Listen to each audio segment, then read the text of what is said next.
Osten steigt für Döhe. Und Osten in Ostfriesland ist ja gar nicht so langweilig, als man meinen mag. Auch wir haben uns Traditionen dort auch. Und einfach so der Eier obeten, das ist nicht. Dort haben wir ein halbes Wettkämpfe.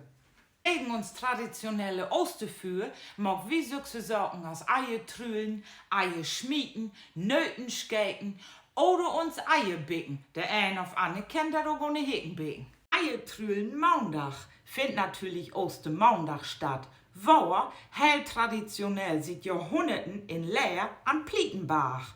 Plietenbach ist übrigens der größte Hügel in Ostfriesland. Und dort drücken sich der Lü und kullen hüs Eier bei Bach nach Dal. Und die Kinder stehen unten und fangen hör ab. Aber kein Söach, der Eier der Stücken gaut, der schmecken auch noch und worden auch obeten. Wenn ihr nu weiten willen, was das andere Spektakel all ist, ja, dranbleiben, mögen vertell ich ja mehr.